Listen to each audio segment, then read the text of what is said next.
Beginning in 1995, our country has been invaded by a frightening new wave of paranormal beings. Should you have the misfortune of meeting one of the black-eyed children, they will ask you a question. Your answer to this question just may determine whether you live or die.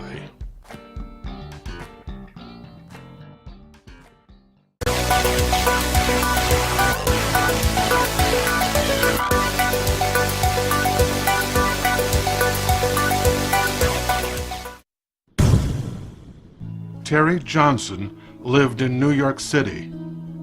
He rode the subway back and forth to work at 2 different restaurants, 6 days a week. One was Italian, the other was a burger joint.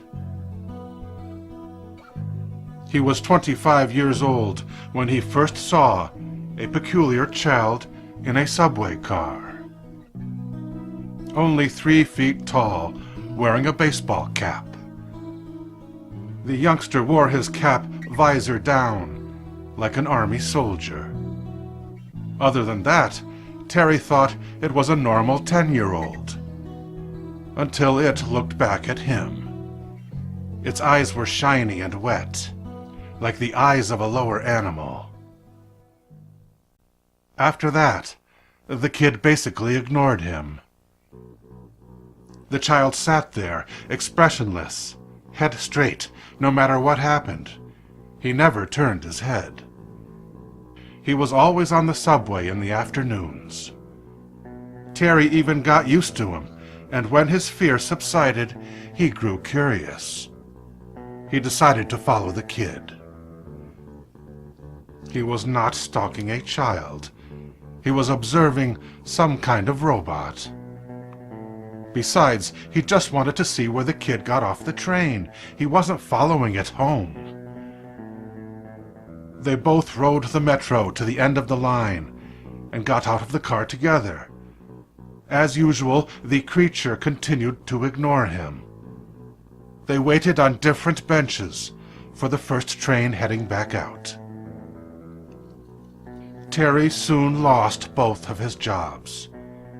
He was unable to concentrate. Following the baseball cap became his new profession.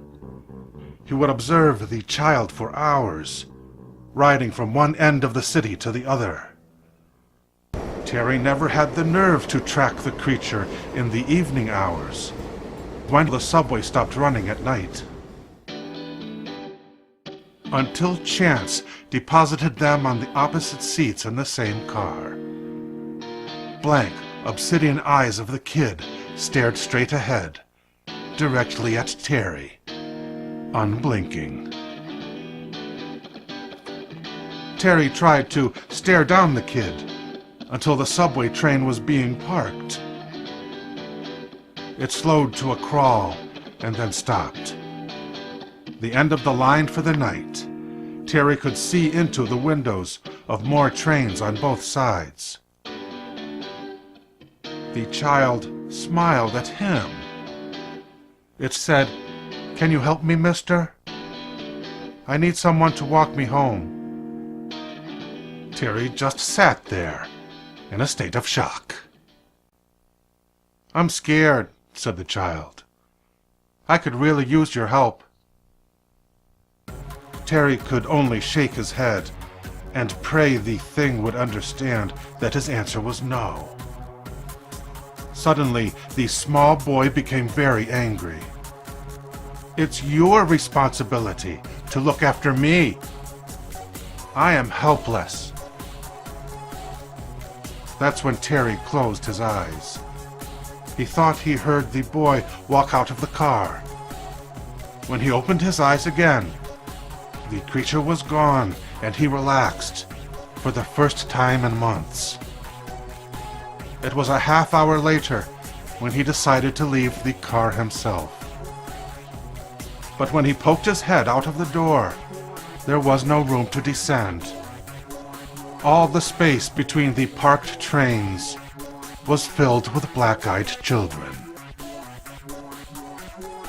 Terry must have passed out, because when he woke up, the subway car was pulling into a station. He didn't care what station it was. He stepped out of the car that day, and he has never since traveled by train. Whether the black-eyed children are aliens from another planet or demons from hell, their agenda remains unknown. But if you know of their existence, it is said you are much more likely to meet one of them in person.